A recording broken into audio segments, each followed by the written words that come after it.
Hello, and welcome to another episode of Idioms of Normality. I'm your host, Paul Mason, and the series is brought to you by FutureFramedTV and Traces.Dreams. I'm joined today by the author of Enforcing Normalcy by Lennard Davis. So if there's anyone to ask the question, what is normal to? Someone who's written a book, or actually a couple of books about normality. Professor Davis, thank you for joining us.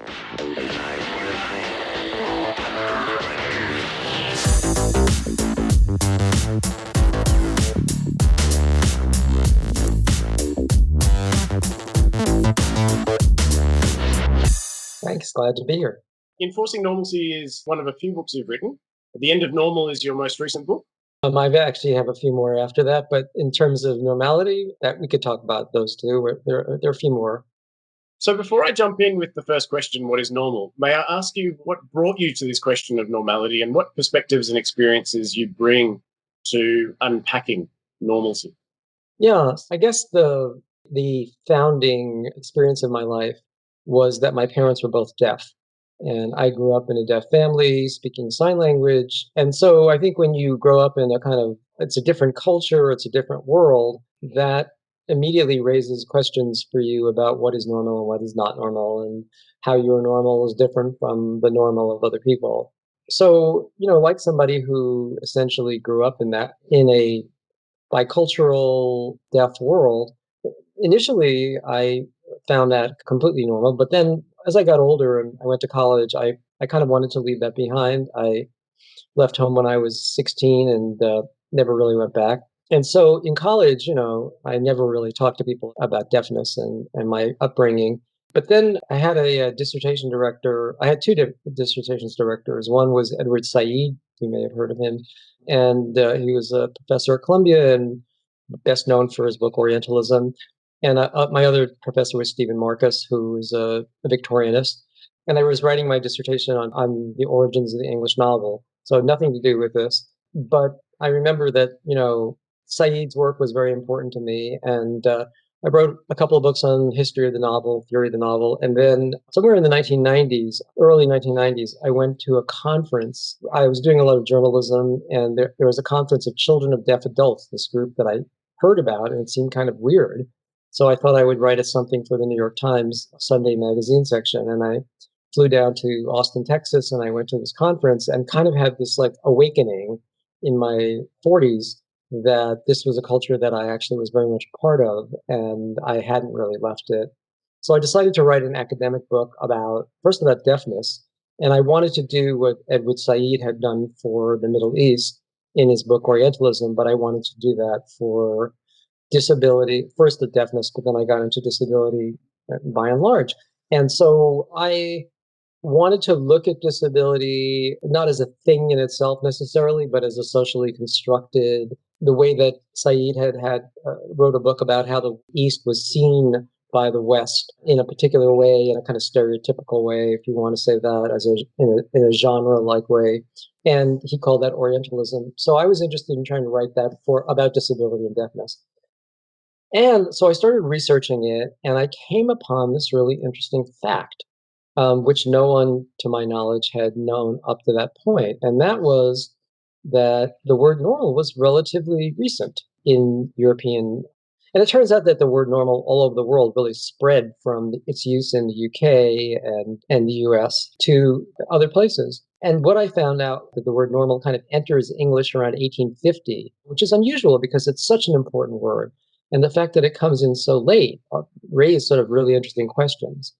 And in doing my research around the word normal, I tried to locate when it started. And I know you interviewed Elizabeth Stevens, and they've done some work that's not exactly it's a little counter to what I've done, but there are ways that we cross over.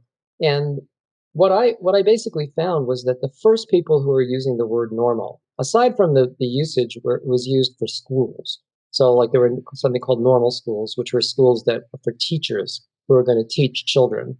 And the idea was to create a kind of standard in teaching. And so the word normal, I mean, you may have gone into this before, but it comes from the carpenter's square, which was called a norm. And, it kind of looks like that. And if you've ever done any carpentry, you use it to get the vertical. But it was used also in these as part of what we call the normal curve. And that is the distribution of random events, which tend to have a form that would be the normal curve or the Gaussian curve, it's also called. And the people who were using that term early on were people that we would now call eugenicists. They were early statisticians who were trying to get statistics about the human body. So they, an early person who did this at the turn of the 19th century was a Frenchman named Adolphe Quetelet, and he came up with this idea of measuring human bodies to come up with what he called l'homme moyen, the average man. And so the average man, there could be data that was driven about how long arms should be, legs should be, what the average person would look like. And his work then influenced Sir Francis Galton, who you probably know and have talked about, who was an early eugenicist, and he was very interested in trying to figure out what was normal and what was abnormal. But the point about normal is that it really is an idea that comes with a lot of baggage, a lot of consequence to human beings. So what Galton would do, would be do this sort of measuring of data about the human body and come up with what was normal, but also what was abnormal. And abnormal would be the two ends of the normal curve. So people on one end would be abnormal and people on the other end. So like, for example, if you measured intelligence, low intelligence would be on one extreme, would be abnormal. And on the other end, high intelligence would actually be abnormal. That was a little bit of a problem for eugenicists because they wanted to breed better human beings. And they had certain traits that they like tallness, strength, intelligence, which unfortunately they also associated with, Northern European white males. But anyway, the problem with the normal curve was that if you follow it, it's equally abnormal to be tall as it is to be short. And it's equally abnormal to be very smart as it is to be not so smart. So what Galton did was he flipped the end of the normal curve. So imagine the normal curve going like this. He flipped it up this side to create an ogive, which goes like this. And then he was able to divide it into quintiles, 5 parts. And that's really like when that was the beginning of a kind of attempt to create normality, but also hypernormality, which was the desired goal of the eugenicists. And when you take intelligence tests, or in America, we have the SATs, the tests for colleges, those are quintiles that were developed by Galton and other people who developed the intelligence test, Stanford-Binet test.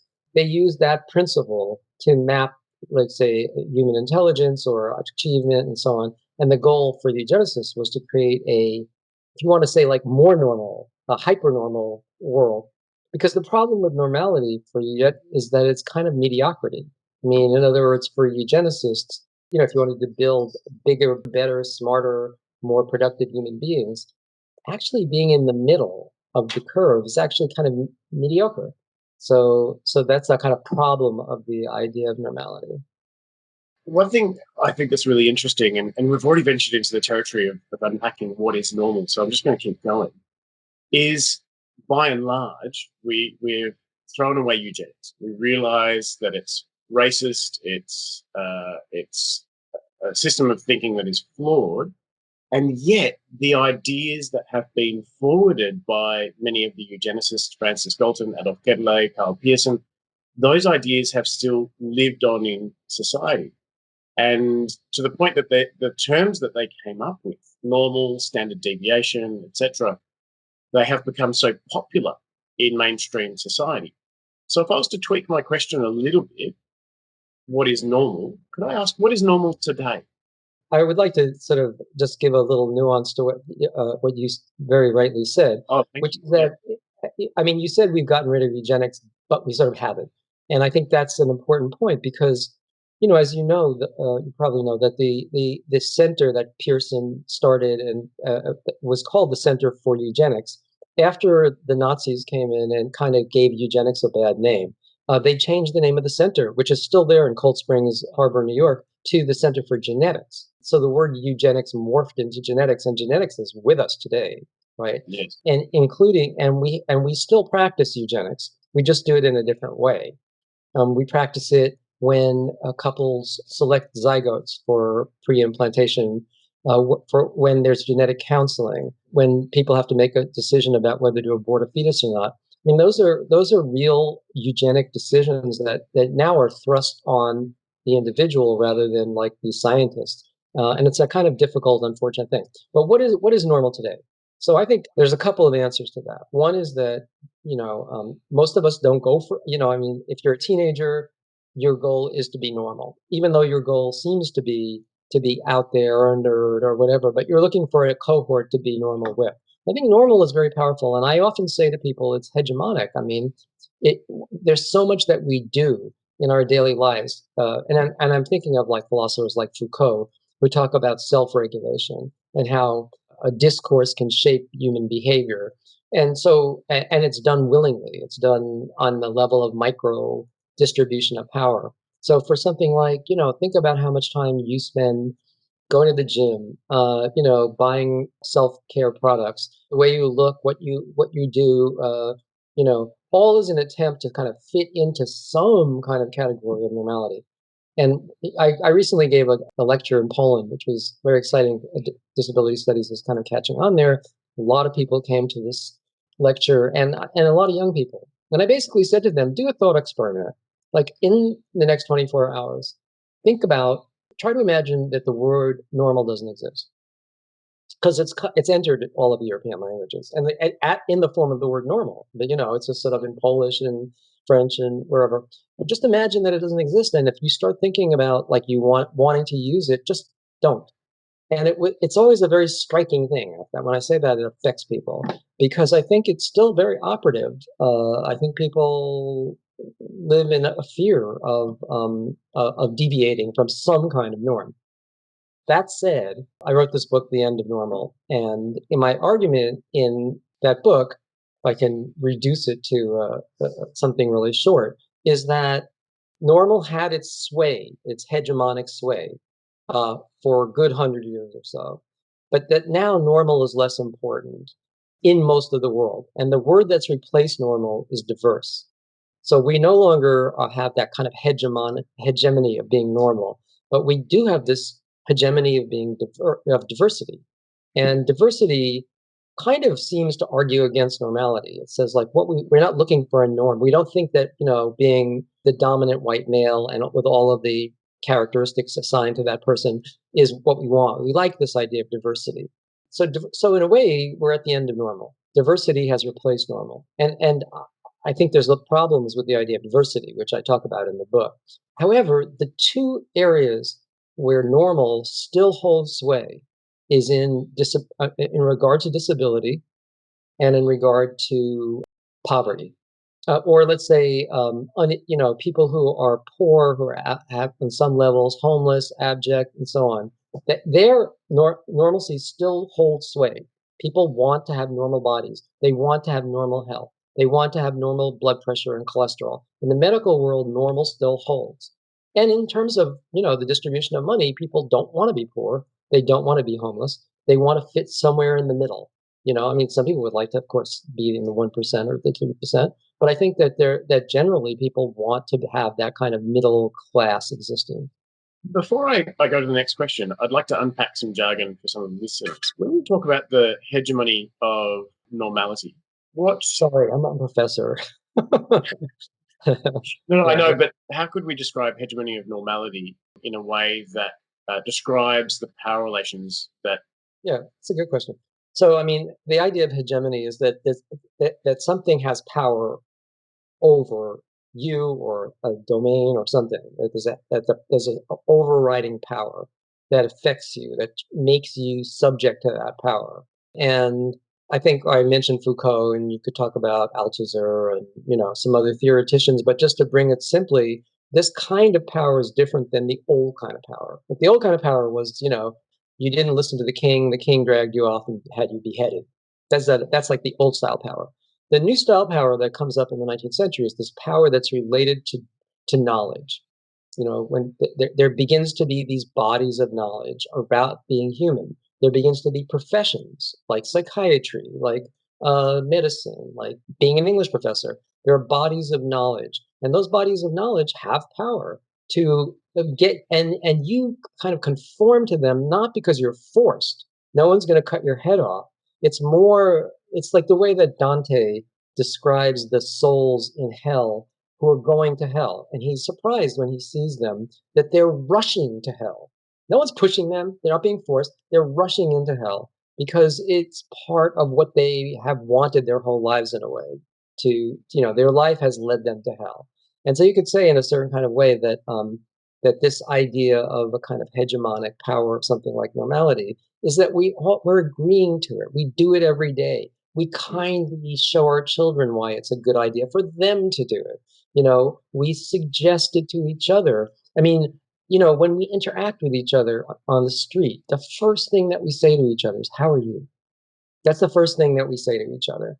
And then we respond by saying, "I'm fine," which in a way is saying, like, "I'm normal."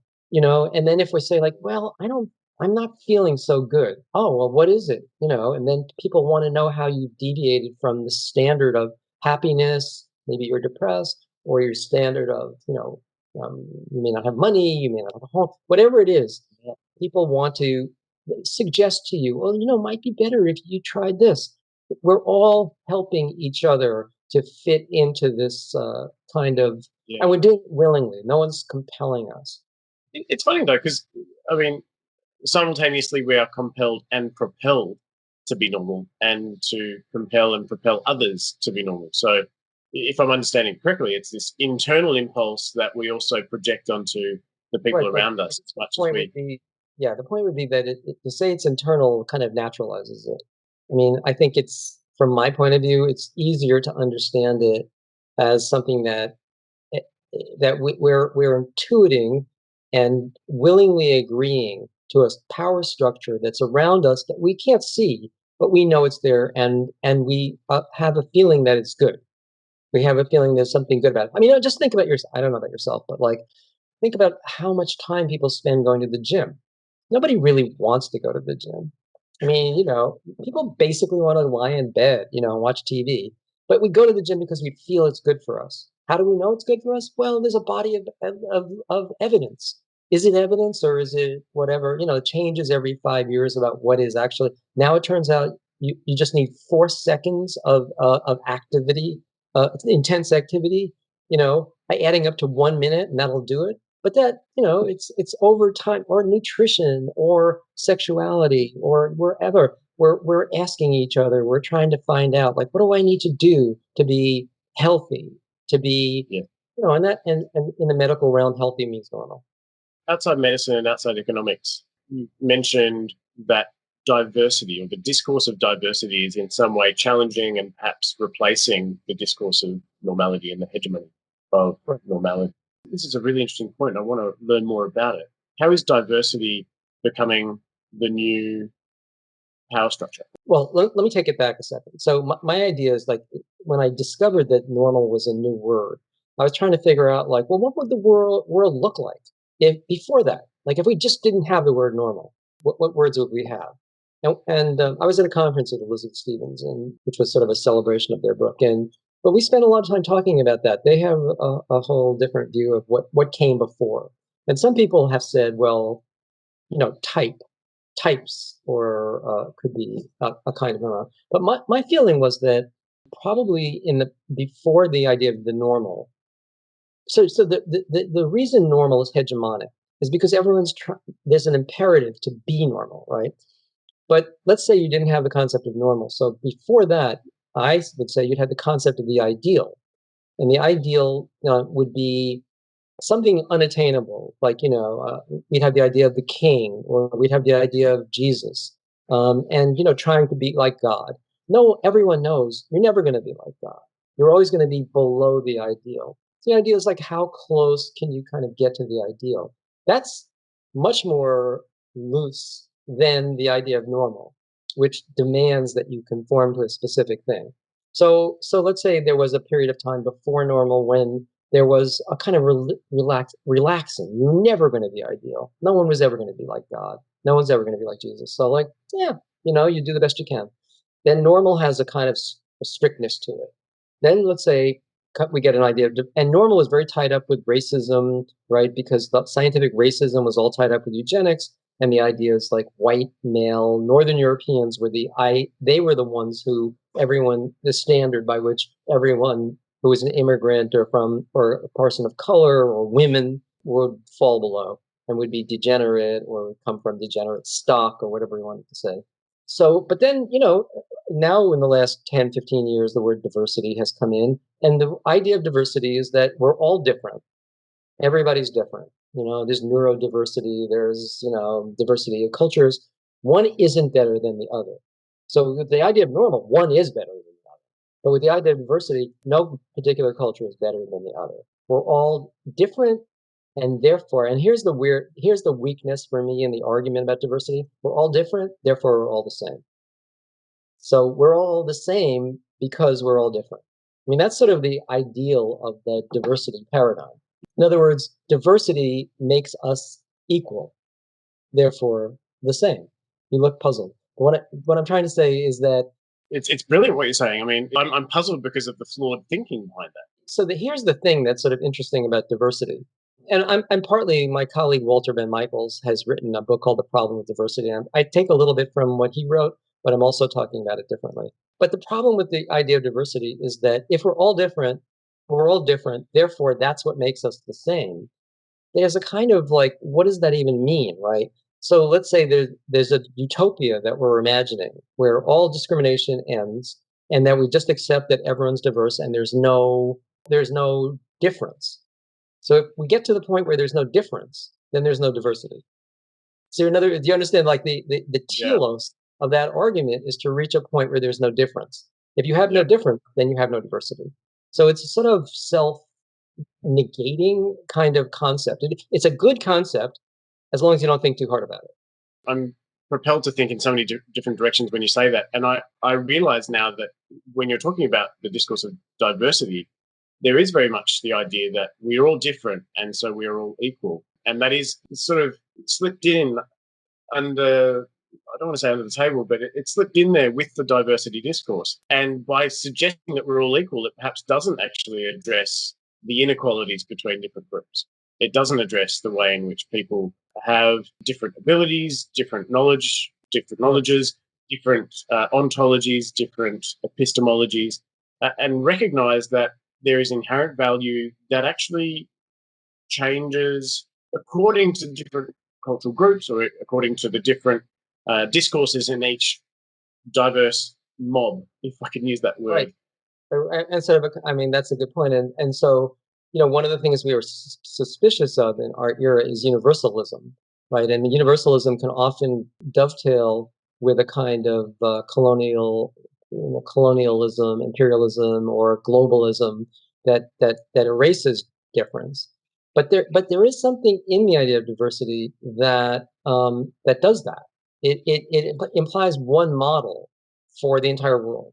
Like this new model, we have to accept. So anyway, my point is that in terms of that, the normal has ended, but maybe it isn't. Maybe there's a problem with that, and yet it still remains. Even if you have this idea of diversity, it's not going to apply. No one's going to say like I think that I would like to not. I would like to be diverse in my body.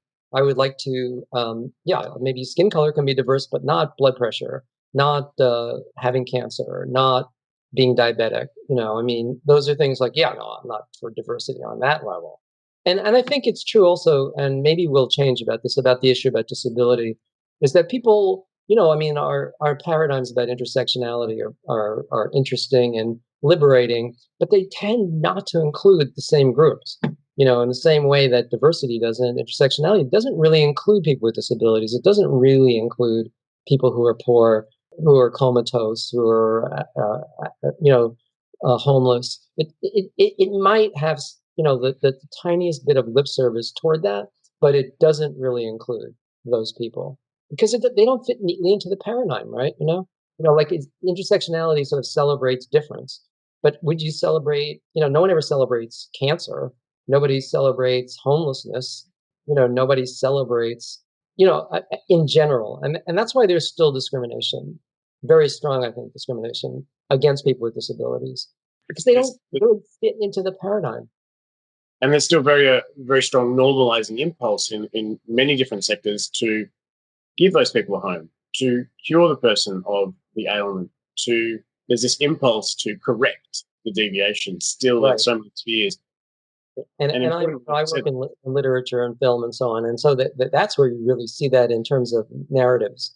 You know, the standard narrative for a person with a disability in a movie is the kill or cure narrative. You know, so basically, like you have a person with a disability or becomes disabled, and the plot either wants to kill them or cure them.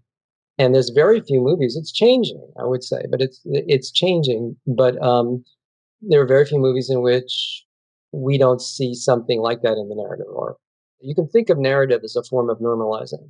And so, you present, you have a normal life, you present a problem, and then you solve the problem in the narrative to bring it back kind of to the beginning again, to Yeah. something that feels like normality. And when you include something like race, no one ever like starts out being black and then somehow at the end of the movie isn't black anymore. You know, nobody starts out in the movie homosexual and then and nowadays and by the end is no longer homo. But there are so many movies in which someone becomes disabled or starts out disabled and then is somehow cured or finds or is rewarded in some way that's kind of like pity porn. Yeah, the movie Taken comes to mind, where there's two young women who go backpacking in Europe, and the one who is promiscuous is the one who is not saved, and the one who was not promiscuous is the one who's suddenly saved. Sure. And I just remember walking out of that movie thinking, "Oh my gosh, does no one realize this agenda that is being pushed forward? That the very blatant narrative that says this is you will be saved if you are not these things, and you will not be saved if you are these things." Right. I mean, yeah, there's a lot of morality in film that goes under the radar because it involves our emotions and our attachment to a narrative problem, and in some ways there are very few narratives that don't do that in one form or another. Usually, we're on the side of the person or the idea. If you see 12 Years a Slave, no one's out there rooting for slavery. You see Inglorious Bastard, no one's rooting for the Nazis. Maybe nowadays there are some people. It's just like we end up being our sense of what is right and wrong, which fits into the normal paradigm. We have normal ethics, if you want to call it that, are usually reinforced by the end of a movie. We end up walking out of the movie. We learn what we already know. The word normal came into the lexicon barely 170 years ago, and it has spread across the globe to the point that in Indonesia, people are using the word normal because they've adopted this foreign term, and it has become a widespread common term in so many diverse languages. And why has the word normal spread so wide and so fast? Yeah, I can't answer that except to say that I mean, I mean, in order to explain that without just kind of inventing it out of whole cloth, you'd really have to do a lot of research on the actual spread of the word. But it was a word that was right for the time when it was started because there was this tremendous. I mean, I believe in Foucault. I think that he really documented how that the period of the mid 19th century was one where all of the sort of like you could say normalizing or rationalizing or activities came about and spread. There's a certain resonance with that idea. Interestingly, Marx uses the word normal almost immediately. It just jumps from England to Germany, and he uses the term normal mention in Capital within 5-10 years of its being, kind of coming into English, because there's something about that word that captures this sort of universalism, if you want to say, because when he talks about normal mention, he's really talking about, he's abstracting what a human being is in capital. and he's abstracting what labor is, and he's abstracting what capital is. And so it's like a unit of understanding that captures this sort of scientific, if you want to call it, attempt to take humanity and encapsulate it into this kind of universalizing notion of what science is. And science, I mean, it probably spreads with science. And science comes about kind of the same time. I mean, the word scientist comes into being in English around 1870, and it literally comes from a variation on the word artist. Because science was a relatively new thing. We're so used to science now as being like this, thing that's going to save us from COVID and all of that.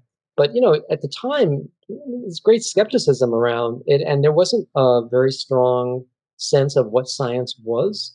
I mean, Mhm. aside from collecting specimens but even experiments that they did in the 19th century, we kind of laugh at now. We wouldn't be calling them scientific. But there is this idea that science abstracts and takes units of understanding and coalesces them. And the word normal kind of embodies that idea that you can take some complexity of being alive and distill it into something that's clear, simple data. It gives the appearance of objectivity, doesn't it? And it helps to naturalize cultural ideas. Yeah, It helps to make absolutely. them, oh no, this is completely natural. Look, we've found a thing called normal, and we've normalized something that actually covertly hides our political agenda. Well, if you think of just what's That's been done in the name of, you know, normal, what's been done to people, you could go down a list of abuses that are staggering because it really is an attempt to standardize behavior, psychology, physicality. I mean, human relations, sexuality. Sexuality is, I mean, one of the books that I wrote subsequently is a book called Obsession, colon, a history. And it's about OCD. And it's kind of a history of OCD. And one of the things and I have a whole section on sexuality, or let's say abnormal sexuality. I mean, every generation is like attempting to understand sexuality, which is very hard to understand in reality, and to come up with, well, this is what's right, this is what's not normal, and this is what's normal. And each generation thinks they found it, and each generation thinks that they're not being biased or mm, you know so even now, whatever is the current idea of what is normal and proper in sexuality, consent, and we've seen the complexity of what happens under different understandings of what sexuality is, and it gets very strongly adopted because it's tied to morality and it's tied to proper behavior and so on. So, I mean, there you can really see this desperate attempt to take something that's really complicated and reduce it to something that's very simple. And you can say, like, this is what you do. And then if you do very that, you'll be manipulative, isn't it? When it's simple, when it's reductive. And that's a point I really want to emphasize, is that so much abuse has been committed in the name of normality. oh, absolutely. Going back in history and looking at when things like eugenics have been vilified, for example, when the Nazis, during the Nuremberg trials, people recognized that some of the atrocities committed by the Nazis were wrong, and then they developed codes of ethics so that people wouldn't commit those atrocities again. That gave people something to point at. It gave people something to go, oh, that's wrong. We don't want to do that. But then there are so many voiceless communities who have abuses committed against them that have been normalized through popular discourse that we don't even recognize as abusive because, oh, well, it's completely normal that we would want to give cochlear implants to people. Or not saying cochlear implants are abusive, but it's completely normal that we would want to give sight to the blind. It was completely normal that we would want a deaf person to hear. There are so many communities who don't have a very clear Nazi party to point to and say, no, don't do that to us. Is that Yeah. one of the reasons that normality is persisting in some spheres of human activity? I mean, I just think that, I always make a joke about the fact that, Nazis basically gave eugenics a bad name. They were very late to the game. I mean, the people who had really developed eugenics were the English and the Americans, British and the American. And the Nazis came to that late, and they were enthusiastic about the concept, and they moved into that realm of what's called negative eugenics. Positive eugenics would be encouraging the best people to mate with each other. Negative eugenics would be to get rid of the people you think are ruining the gene pool. Americans were doing that with sterilization. I mean, there's no question about that. And they were doing that in other ways. But the Nazis, obviously went gung ho on this. But as I said, we didn't change the idea of eugenics. We just changed it to genetics. And that all seemed to make it better. And even though we weren't punishing people who we thought were genetically inferior, because we were, we did it in different ways. Put them in prison, sterilize them. We don't give them the same opportunities. They don't get to go to the same schools. So it's not true. I mean, that kind of regimentation around perceived lack of normality is, I think, still. There are structures in place that maintain that marginalization of people who don't conform necessarily. Yeah. So in some ways, we have removed the negative drivers of homogenization. This is my cat, by the way. Cats always show up in Skype interviews. It's an imperative, isn't it? That's the cat normal. We've removed the negative drivers of homogeny, namely eugenics, but we have still continued the positive drivers of homogeny, encouraging people to go to the gym, encouraging people to make sure that they don't exist on the margins, to make sure that they come in from the periphery into the center. So moving forward. I just want to qualify that, because I think it's important to not make that be like there are powers that are encouraging us. I think the idea of hegemony is that we are approving of it. We're agreeing to it. Mm-hmm. It's not like like, oh, they're doing that to us. It's like we're rushing, like the souls in hell. We're rushing to it. And I think that's just important to see that that's the way the mechanism works. It's Absolutely. That's important nuance to add, that we are co-conspirators in this normalizing process. Yeah. So what questions should we ask about normality moving forward? I think the question is, my point is that normal is over, except in the realms that I mentioned. So I think, it might be interesting to ask a question like, when you've achieved what you want to achieve in terms of equality, imagine a world in which there is less injustice and that there is less inequality, and then there's more communitarianism maybe and more sense of social justice. Where does normal fit into that, or does it? I mean, is there ever a utopia where there's no more normal, where we're not under the sway of the normal? And if so, what does that look like? Is there a utopia where we are not under the sway of normality, and what does that look like? Yeah. Professor Lennard Davis, thank you so much for joining us on Idioms of Normality, brought to you by Traces.Dreams and FutureFramedTV. And don't forget to like and subscribe if you have enjoyed our discussion. I've really valued our time with you, Professor Davis. Thank you very much. All right. Thank you. It was a very good discussion. I enjoyed it.